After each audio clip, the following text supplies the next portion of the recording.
A wonderful morning to you all.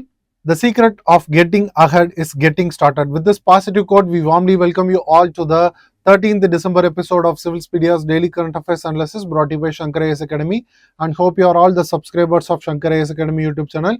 If you haven't done it yet, please subscribe and hit the bell icon for receiving on-time notification.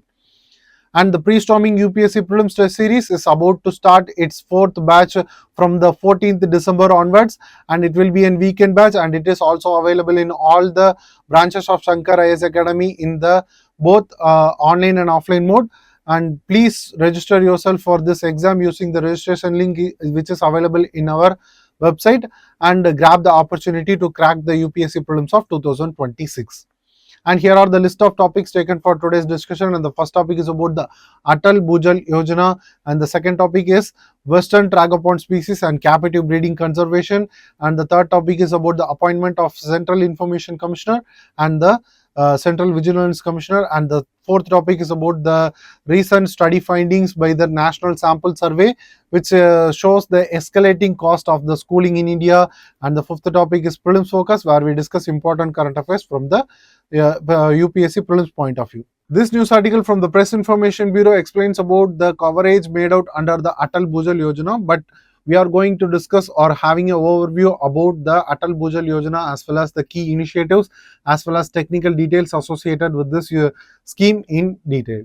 So what is this Atal Bhujal Yojana is of? It is a community-led participatory groundwater management scheme, majorly focuses over the community participation for the enrichment of groundwater table level in that region, and it got implemented as a pilot project around 8,203 priority water stressed Grama Panchayat, which got distributed or prevailed over major 7 states of the Indian territories such as Gujarat, Haryana, Karnataka, Madhya Pradesh, Maharashtra, Rajasthan and Uttar Pradesh. Initially, this has been identified with the 8,203 priority water stressed Grama Panchayat around this 7 states. So, the focus more over the upliftment of groundwater table on that region. And what was the major objective or the primary objective for the implementation of this Atal Bhujal Yojana is to improve the groundwater management through the community participation, and focuses on the demand side interventions irrespective of the supply side. It focuses more over the demand side interventions such as efficient usage of water as well as the crop diversification, which is very important for conserving the water and the efficient usage of water, and a strengthening of the institutional and governance framework, and also incentivize the states for conservation outcomes. If a state has initiated certain measures to uplift the groundwater table, or the schemes which got implemented for the upliftment of groundwater management, the states will get the incentives under this yojana. And what is this the Jal Shakti Abhiyan is of? It is one of the initiative taken under the scheme, which is also known as the Catch the Rain initiative, which focuses over the enumeration of the water bodies as well as the water collected over that region, and the geotagging of that region for proper monitoring, and the inventorizing of the water bodies to use for the proper and efficient usage of the water resources, and what are the tools involved or the used for using or properly implementing this initiative of Jal Shakti Abhiyan is the tools which got, or the old revenue records will be used, and the remote sensing from the National Remote Sensing Agency, and the overlaying of geographical information systems mapping with the integration of National Water Informatics Center and the State Water Resources Information Center will be very helpful for making the water resource into accountable as well as efficient use. And what is the primary output on the implementation of this Jal Shakti Abhiyan initiative is the scientific data driven water conservation plan can be easily devised using this technicalities. And the second such initiative is the GIS, that is Geographical Information System based Jal Dharohar platform, which is a sub portal under this Geographical Information System based sub portal, which is working under the India Water Resources Information System, which consolidated the databases by integrating various initiatives such as the Jal Shakti Abhiyan, Atal Bhujal Yojana, minor irrigation statistics, first census of water bodies, and National Water Informatics Center datasets. So it integrates all the datasets or the databases from all the initiatives to get the overall groundwater level and the distribution of water table across the Indian territories to implement or to focus more over the water stressed areas. So it is also focusing over the water management, groundwater management of Indian territory. And what was this primary use? It uses for the visual planning, monitoring, and the awareness making initiatives for government. And what are the key digital and technological interventions made out under the scheme for the proper implementation and the assessment of the groundwater level, or the National Aquifer Mapping Program under the Central Groundwater Board, which oversees the aquifer mapping using the remote sensing and the geographical information systems data, and also uses the heliborne surveys for proper monitoring. And it also focuses over the real-time monitoring of around 23,000 digital water level recorders across the nation with the telemetric data. And the other technological intervention is the Ingress platform, which is the India groundwater resource estimation system, which this platform sets standards and also standardize the groundwater resource assessment. And the other such initiative is the Jal Shakti Abhiyan uses the CTR dashboard, that is Catch the Rain dashboard, which focus over the real-time monitoring of catch the rain activities across the nation. And the other technological intervention is the Flood Watch India app, which was developed by the Central Water Commission, which oversees the 592 flood station across the nation and also oversees 150 more than 150 reservoirs also got monitored by this app. And we can easily get the information related to this flooding as well as the reservoir related activities. And the using of geographical information system, it will be very helpful for the implementation of Pradhan Mantri Krishi Sinchai Yojana surface minor irrigation activities, and also the repair, renovate, and the restoration of water bodies initiative, and also provides proper structure and the implementation mechanism for the Atal Bhujal structures. And it also works in collaboration with the technical bodies such as the Bhaskaracharya Indian Institute for the Space Application and Geo Informatics, and also the Space Application Center of Ahmedabad for satellite data with related to the groundwater assessment and also the groundwater level management. Moving to the prelims practice question, consider the following statement regarding Atal Bhujal Yojana. The first statement, the scheme focuses primarily on demand side groundwater management through community participation rather than supply side infrastructure creation. Second, the scheme is implemented national wide across all states and union territories. Which of the statements is are correct? And we can easily know that the second statement was incorrect because it is an extreme statement and it is not implemented across all the states and union territories of India. So the second statement was incorrect, and the first statement was correct because it doesn't focus over the supply side infrastructure creation, it focuses over the demand side only. So the first statement was correct, and the answer for this question will be option A. Let's check. Yes. With this, we move to the next topic. The captive breeding measures taken for the conservation of the Western Tragopan species has yielded positive result and also stabilizes the population of the species. With this news article from The Hindu, let's get to know more about this species in detail. So what is the species of? The scientific name is Tragopan melanocephalus, and it will be an vulnerable species under the IUCN Red Data book, and the population of the species got distributed in the Indian territories around Western Himalayas, Jammu and Kashmir, Himachal Pradesh, and some pockets of Uttarakhand. And the significance of this species, it is the state bird of Himachal Pradesh, which is also known as Jujurana, or the king of birds, and it is considered to be one of the India's rarest pheasants and also the world's rarest pheasant species. And with respect to the population estimation, according to the IUCN Red Data book, only 3,000 to 9,500 mature individuals, forming only one genetic subpopulation across India and Pakistan Himalayan region.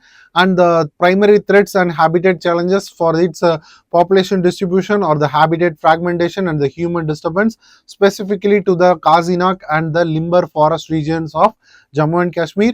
And the climate variability also playing a major role with respect to the distribution of its population and the increase of its population in a huge impacts. And warming at the lower altitude will create an alternative impact over the population, and disrupted synchronization between the breeding season and the insect emergence will cause disruption in the food availability, and also the prey availability for the chicks will get starved and get death or get a mortality at the end. And the dependence of the species over the intact forest ecosystem will also play a vital role in the habitat of the species in breeding, and survival will get dependence over this intact forest system will affected by the human disturbance or the human intervention. And the community participation examples with related to the Pakistan region, the seasonal no disturbance zones has been categorized or established during only the breeding cycle will help the species to get populated and to have an cohesive amicable breeding cycle. And with related to the captive breeding program initiative taken by the India in the Sarahan pheasantry, the first captive breeding birth was done in the Indian territory during the year of 1993, and the world's first successful captive breeding at the Sarahan pheasantry of Himachal Pradesh was done on the year of 2005, under which the 4 chicks has been healthily born. And with related to the genetic observation of the 4 newborn chicks, all captive birds originate from the 8 wild founders will have the 87% of genetic diversity got retained. And with related to the current status of this population and the captive breeding with related to this population, 46 was under this founders are under captive breeding, and 6 to 8 eggs has been hatched annually under this captive breeding program, and only 4 to 5 chicks will be surviving. And what was the reintroduction attempts measures taken between 2020 to 23? Experimental release was conducted in the forest around Sarahan regions of Himachal Pradesh, and bird has been or the founders has been tracked using the technology known as radio collars, under which only one individual survived in 1 year, which is also seen as a positive sign. And 2023 onwards, this reintroduction has been stalled because of the budget constraint made out by the state level mechanisms or the state level environment departments, and also the need for the stronger research and pre-release protocols associated with the captive breeding of this species. Moving to the prelims practice question, consider the following statement regarding Western Tragopan species. First, the entire global population of this Western Tragopan forms a single genetically connected subpopulation. Second, India's first successful captive breeding of the species was achieved at the Sarahan pheasantry in Himachal Pradesh. Which of the statement is or correct? So in this question they have asked about the correct statement. Both the 1 and 2 statements are correct, and the answer for this question will be option C, 1 and 2 only. Let's check. Yes. With this we move to the next topic. This news article from The Hindu is related to the appointments of Central Information Commissioner as well as the Central Vigilance Commissioner. So with this news background, let's get to know more about the commissions in detail from the UPSC point of view. So what made it in news? The recently Prime Minister, Home Minister and the Leader of Opposition has met to finalize the appointment to the posting of Central Information Commissioner as well as Central Vigilance Commissioner, and these appointments were pending and required prior approval of the high level selection committee. So what made the composition of the selection committee? With related to the Central Information Commissioner Commission under the Right to Information Act of 2005, the selection committee composition consists of the Prime Minister, who chairs the committee, and also the composition of Leader of Opposition from Lok Sabha and the Union Cabinet Minister, who is nominated by the Prime Minister of India. And with related to the Central Vigilance Commission, under the Central Vigilance Commission Act of 2003, it consists of the selection committee consists of the Prime Minister who chairs the committee and Home Minister as well as the leader of opposition from Lok Sabha. And regarding the tenure of the Central Information Commissioner, it will be 3 years or 65 years, whichever is earlier. And this Central Information Commission is an statutory body, not a constitutional body, and the composition of the Central Information Commission consists of one Central Information Commissioner plus up to 10 informational commissioners. So this will be the composition. And with related to the Central Vigilance Commission, the composition consists of one Central Vigilance Commissioner plus up to 2 vigilance commissioners. So this will be equivalent to the composition of election commission, and this is also an statutory body, not a constitutional body, and the tenure will be 4 years or 65 years, whichever is earlier. So this will be very important for our UPSC prelims. This will be the quick revision facts related to both the bodies. And this Central Information Commission is the highest appellate authority with related to the Right to Information Act. And why these appointments to the posting are very important with related to the Indian context.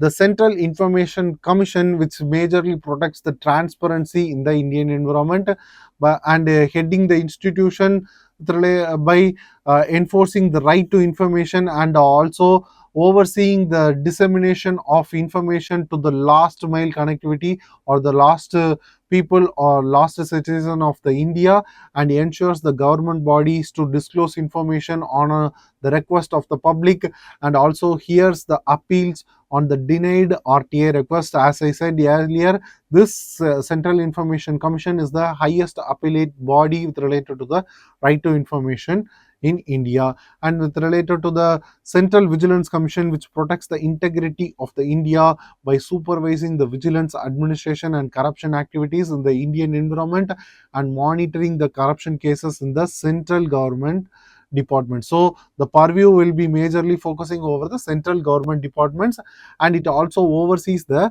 CBI, Central Bureau of Investigations, corruption investigations, and not controlling them or not throwing control over the CBI's investigation. It will oversees the CBI's corruption investigation under the act known as the Delhi Police Special Establishment Act.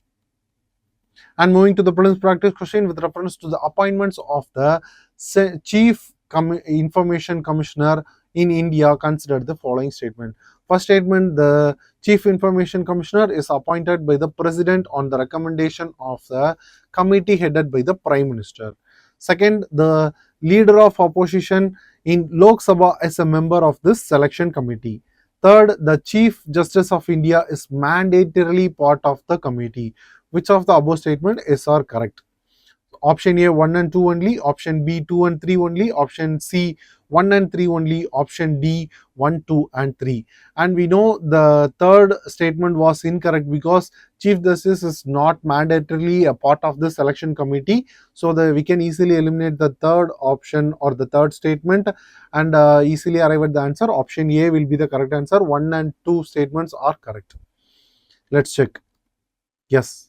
With this, we move to the next topic. The recent study finding under the Comprehensive Modular Survey on Education by the National Sample Survey on its 18th round of survey, it shows the stark reality of educational cost in India. With this news article from The Hindu, let's get to know more about the escalating cost of schooling in India. So what is the context?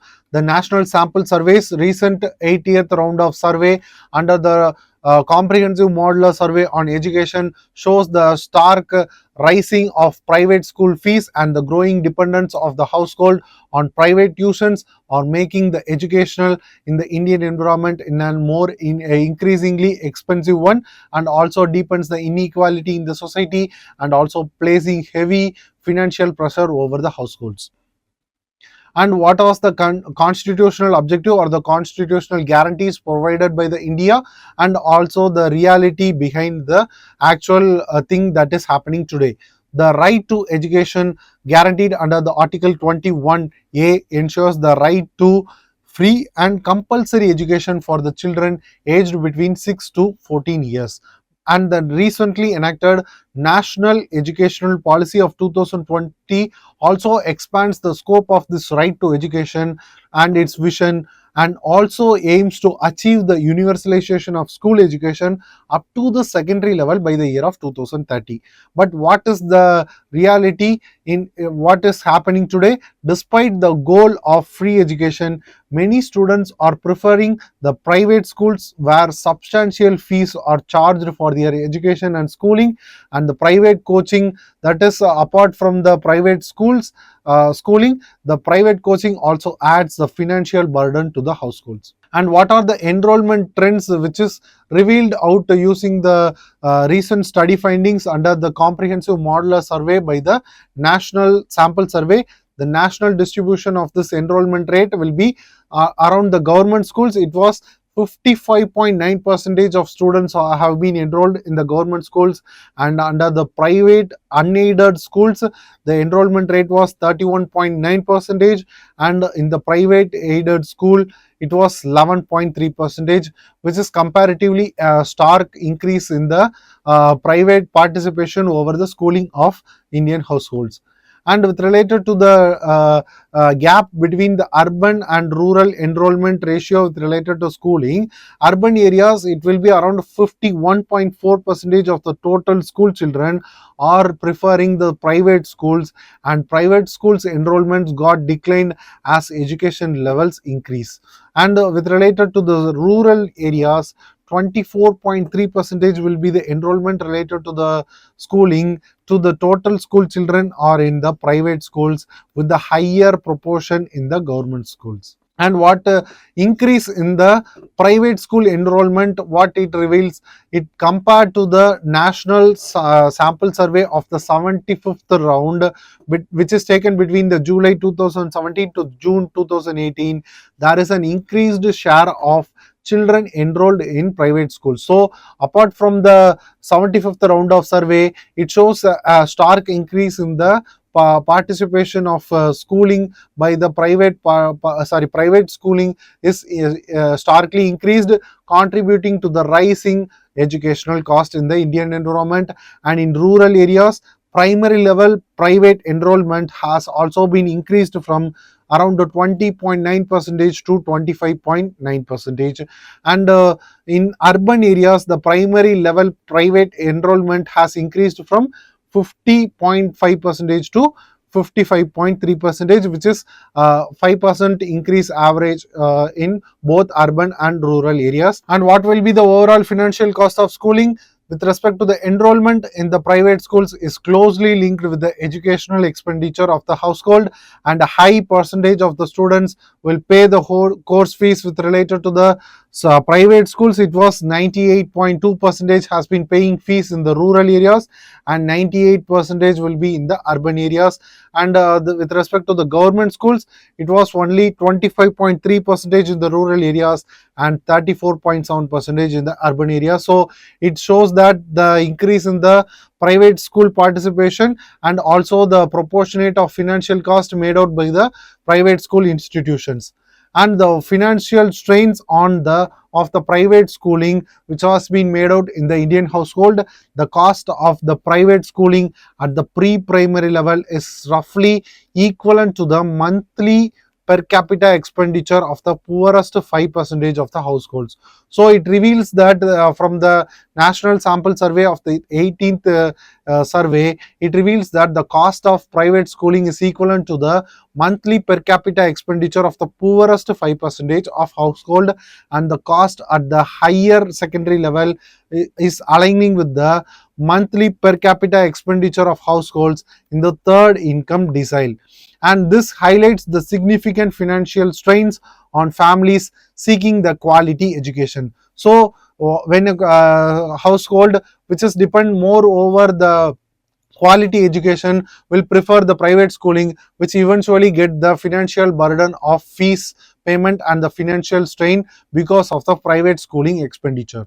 And the incidence and the cost of private tuitions is also playing a vital role, which is the prevalence of private coaching with related to the rural areas. It will be around 25.5% of children will take the private coaching for additional educational source, and with related to the urban areas it will be 30.7% of children will take the private coaching, and the proportion of students taking the private tuitions will be increasing with the higher levels of education. When they are moving to the upper grades, they prefer the private education or the private coaching for additional educational purpose. For instance, in the urban areas, it rises from the 13.6% at the pre-primary level to the 44.6% at the higher secondary level, which is a significant drastic improvement in the taking of private coaching or the private tuitions. And what are the policy recommendations that need to be implemented or to be taken into account for cut down of the educational cost in the Indian environment? It will have to take the steps to strengthen the quality and accessibility of government schools, and to improve the quality of learning in the publicly funded schools is also taken into account, and arresting the trend of declining government schools enrollment, and also has to take measures to bridge the widening gap between the students from the different socio-economic backgrounds, and also ensure educational remains a right and not a privilege will has to be ensured, and also to the taken to the last mile of that Indian territory.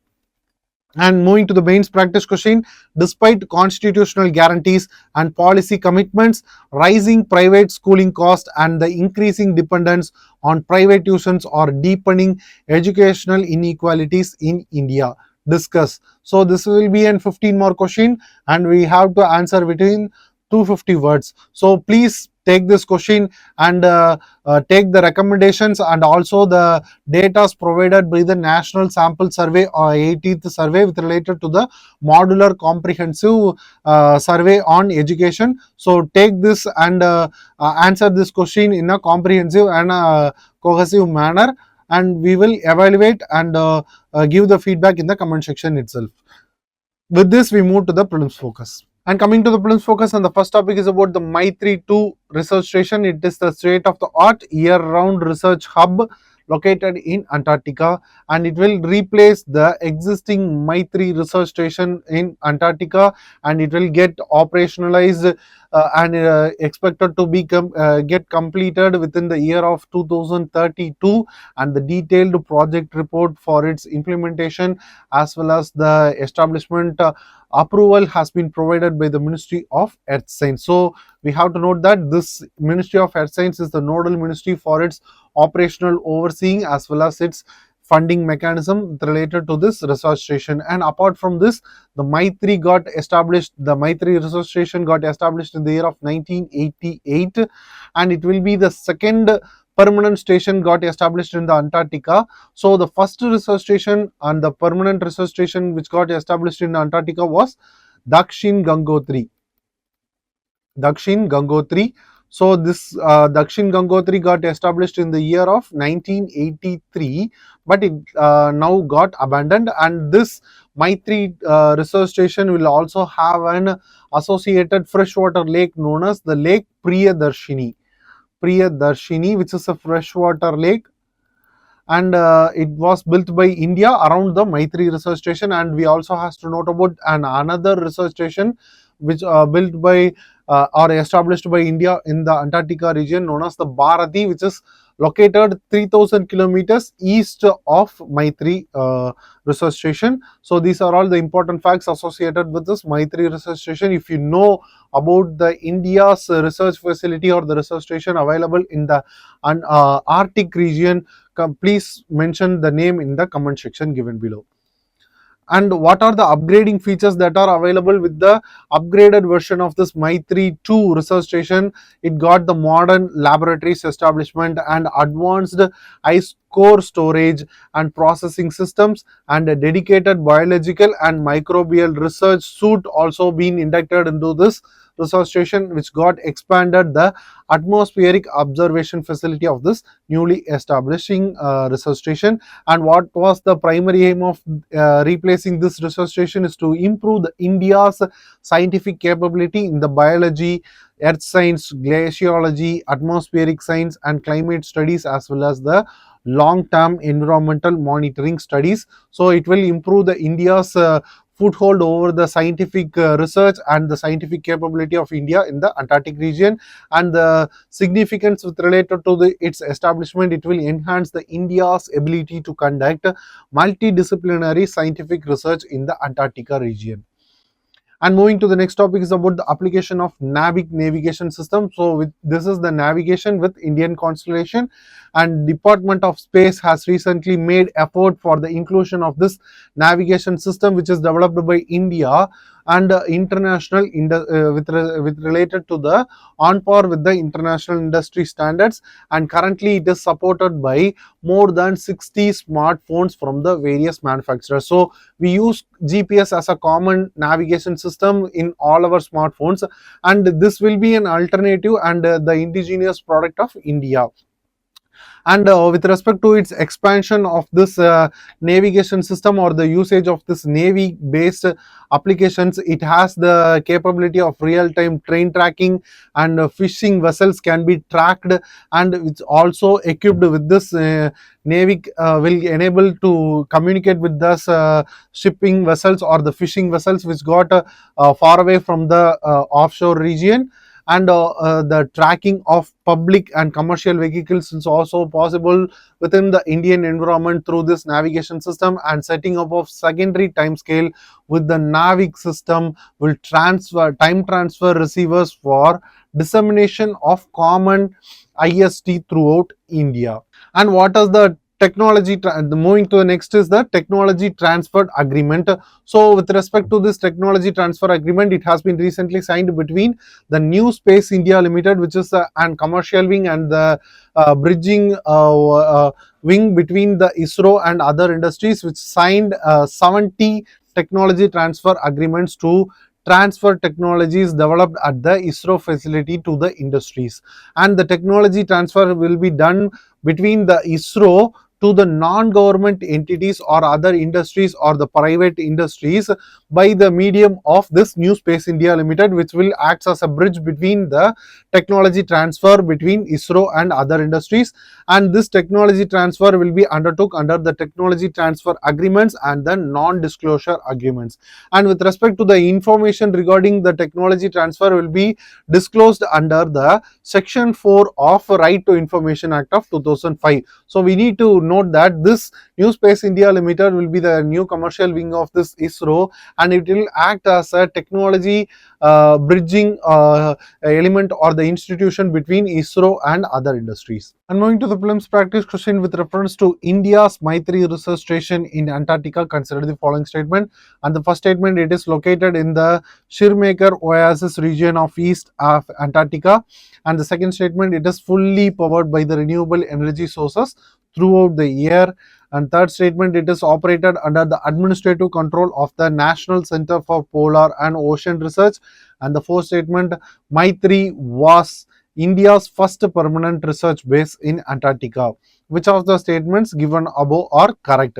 So in this question they have asked about the correct statement. Options are A, 1 and 3 only, option B, 2 and 4 only, option C, 1, 2 and 4 only, option D, 1, 3 and 4 only.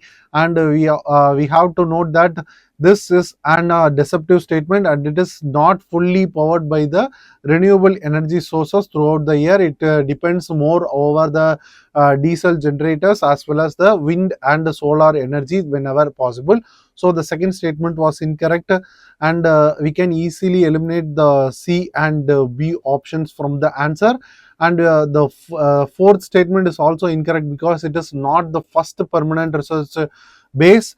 The first permanent research base was Dakshin Gangotri in the year of 1983. So this will be the second permanent research base available in Antarctica by India. So the fourth statement is also incorrect, and we can easily arrive at the answer. Option A is the correct answer. Let's check 1 and 3. Yes. With this, we came to the conclusion of this episode.